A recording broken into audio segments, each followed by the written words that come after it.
There comes a moment in everyone's life when you look back and realize you've changed. You've outgrown certain places, certain people, certain versions of yourself. And maybe that realization scares you, because change always does. But what if I told you that this change is not something to fear? It's something to embrace. You see, you are not your past. You are not the person who made those mistakes, who stayed too long, who gave too much, who didn't know their worth. You are not defined by your past decisions. You are defined by the choices you make now. Every version of you has played a role in bringing you here. The broken one taught you resilience. The lost one taught you direction. The scared one taught you courage. And the one who failed? They taught you how to rise. We spend too much of our lives trying to rewrite yesterday instead of rewriting tomorrow. We tell ourselves we've wasted years, that we should be further ahead, that we've already missed our chance. But that's not true. Those so-called wasted years were not wasted. They were preparation. The Stoics believe that nothing in life is truly wasted if it leads to wisdom.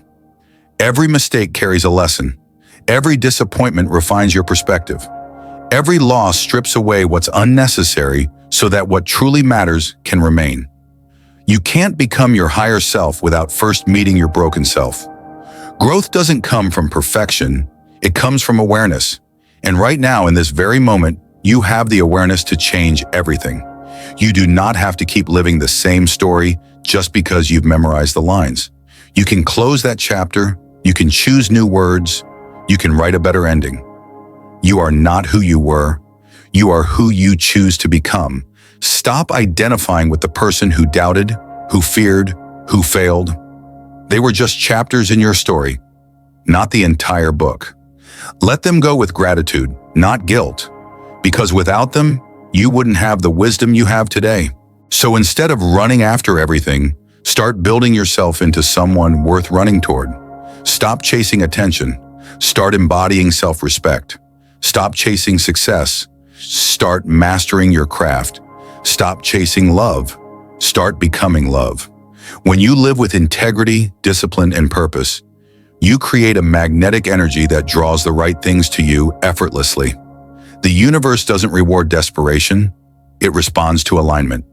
Think about it. When you chase something, you're declaring that it's outside of you, far away, almost unreachable. But when you attract, you're saying, it's already mine in spirit. I'm just aligning with it in time. The person who constantly chases is ruled by uncertainty. The person who attracts is guided by faith. Faith in timing, faith in preparation, faith in themselves. Let go of the urge to control everything. Let go of the timeline that the world forces upon you. What's truly yours cannot be taken from you, and what isn't yours will never bring you peace. When you stop chasing, you make room for clarity. You stop forcing outcomes and start recognizing opportunities. You stop begging for energy and start radiating it. Attracting doesn't mean doing nothing. It means doing the right things with the right intention. It means showing up, improving daily, staying disciplined, and trusting that the seeds you plant will grow, even when you can't see them yet. Don't let impatience make you ruin your own process. The flower doesn't chase the bee, it simply blooms, and the bee comes to it. You don't need to prove your worth to receive what's meant for you. You just need to stay faithful to your growth. So stop chasing, stop begging, stop doubting, and start aligning, building, and becoming. Because when you become the person you're meant to be, what's meant for you will always find its way home. You don't need to run anymore. You only need to rise. Too many people go through life as spectators, watching their own story unfold from the sidelines. They wait for something to happen, for someone to save them, for a sign that it's finally their time. But life doesn't hand you your story. You write it. You are not here to be the audience to your own existence. You are the author, the one with the pen, the power, and the responsibility to shape every chapter that follows. The Stoics taught that while we cannot control what happens to us, we can always control what we do with what happens. You can't always choose the events, but you can choose the meaning you give them. And that meaning is what determines the direction of your life. When you live as an audience, you react to life. When you live as the author, you respond to it. There's a difference. Reacting is emotional. Responding is intentional. Reacting is automatic. Responding is conscious. Every day you're faced with a choice. Will I let life happen to me, or will I make life happen through me? The world is full of people who wait. They wait for perfect conditions. They wait for motivation. They wait until they feel ready. But the truth is, readiness is an illusion. You don't write a masterpiece by waiting for inspiration. You write it by showing up every day, even when it's hard, even when no one's watching. Marcus Aurelius once wrote, "Waste no more time arguing about what a good man should be. Be one, the same goes for your dreams. Stop thinking about what a fulfilled life should look like and start building one." You are the author of your destiny, but every author faces blank pages. Those moments when the future feels uncertain and the past feels too heavy. Don't let those moments stop your story. The blank page is not your enemy. It's your opportunity. It's the space where courage is written. The author doesn't quit when the story gets dark. They keep writing until the light returns. And the same must be true for you. Stop living like your story belongs to someone else. To your parents, your friends, your boss, your fears. Take back the pen. Rewrite your narrative. You are not powerless. You are not behind. You are not trapped in a chapter that defines you forever. You are the creator. And creators don't wait for permission. They decide. So write with intention. Live with purpose. And when life throws chaos your way, use it as ink. Turn your pain into poetry, your lessons into wisdom, your struggles into strength. Because the story of your life is not meant to be read. It's meant to be lived. You are not the audience. You are the author, and the pen has always been in your hand. In a world that never stops demanding, true strength is learning when to stop giving. Everyone wants a piece of your time, your focus, your attention, but few people ever stop to ask how much it costs you. We live in an age where distraction is normal, where comparison is constant, and where peace feels like a luxury. But peace isn't a luxury, it's survival. Your time, your energy, and your peace. These are not infinite resources. They are your most sacred possessions, yet how easily we give them away to meaningless conversations, to people who drain us, to worries about things we can't control. The Stoics understood this deeply. Seneca once wrote, "It's not that we have a short time to live, but that we waste much of it." And he was right. It's not that life is too short. It's that we spend it on things that don't truly matter. You must learn to protect your energy as if it were gold, because it is. Every minute you spend in anger, overthinking, or trying to prove your worth is a minute stolen from your purpose. Guard your peace the way a warrior guards his blade, not out of fear, but out of respect for what keeps him strong. Say no without guilt. Say yes with intention. Not everyone deserves access to your energy. Not every invitation deserves your presence. When you start valuing your peace, you begin to attract people and opportunities that honor it too, because the world treats you the way you teach it to. If you constantly give yourself away to everything and everyone, you're telling the universe that your time isn't valuable, and it will believe you. Peace doesn't mean avoiding life. It means mastering your inner world no matter what life throws at you. It's not silence, it's balance. It's the quiet confidence of knowing that not every battle deserves your sword. You don't have to attend every argument you're invited to. You don't have to explain yourself to those committed to misunderstanding you. You don't have to prove your worth to those who can't see it. Your peace is sacred because it's the foundation of your clarity, your focus, and your power. When your mind is calm, your decisions become clear. When your energy is protected, your purpose becomes stronger.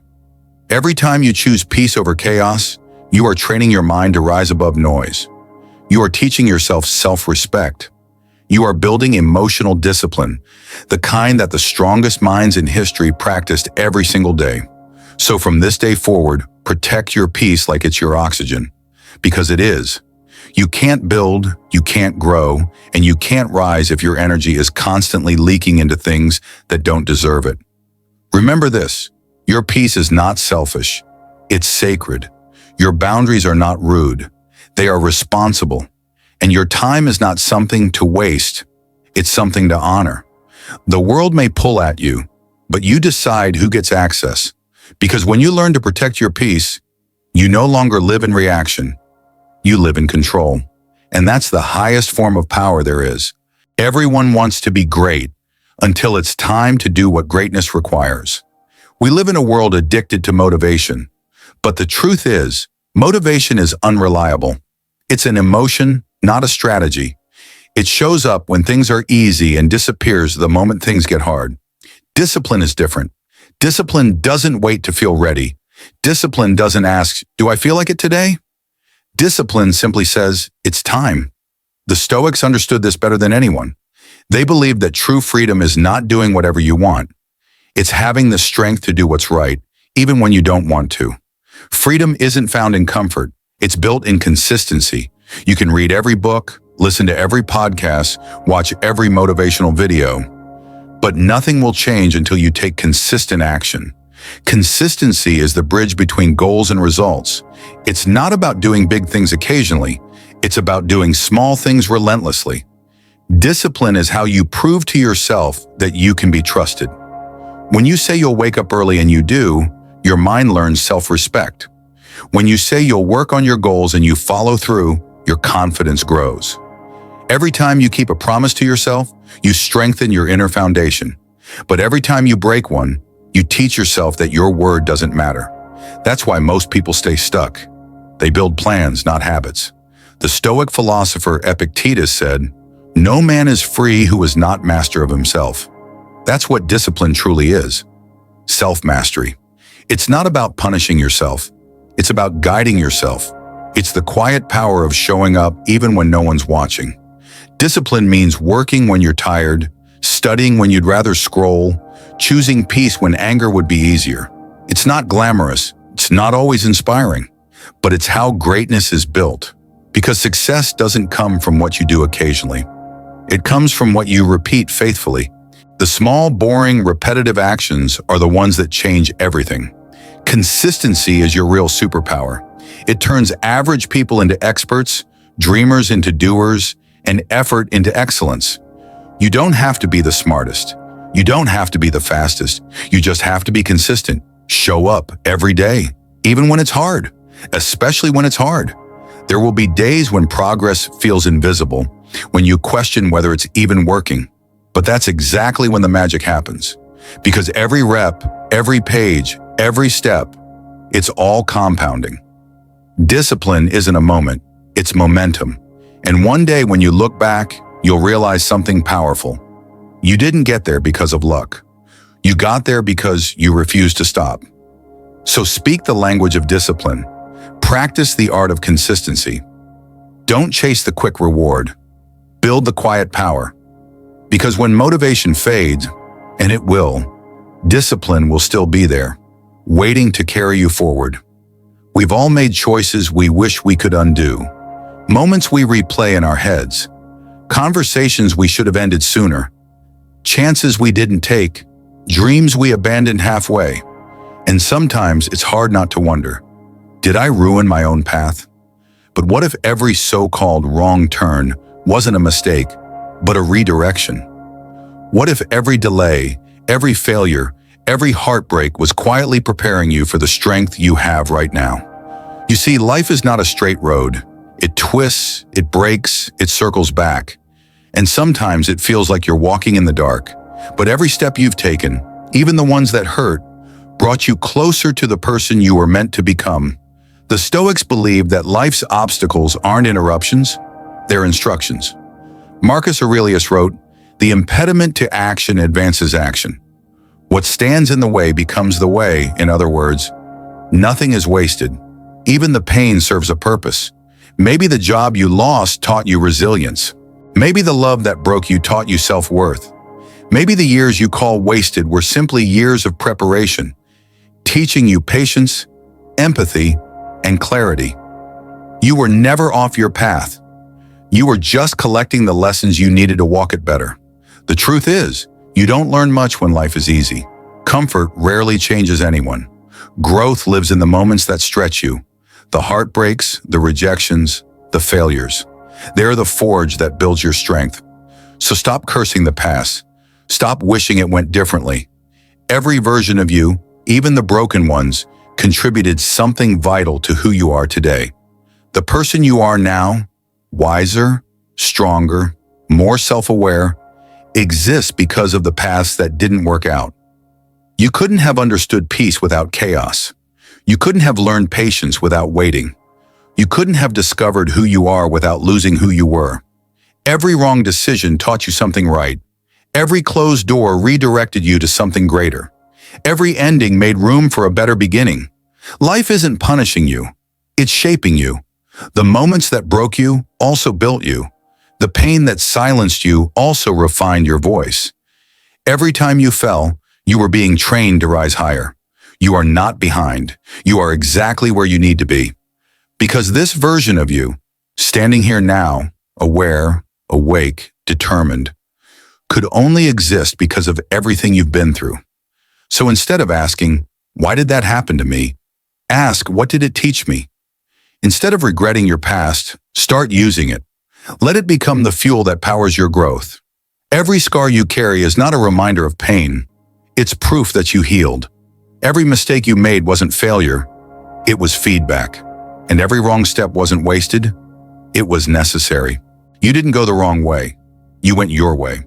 And that path, no matter how messy or uncertain, led you here, to this moment of clarity, strength, and self-realization. So take a deep breath and look at how far you've come. You may not be who you thought you'd be, but you've become exactly who you needed to be. Because every step, even the wrong ones, led you here. And here is where your true journey begins.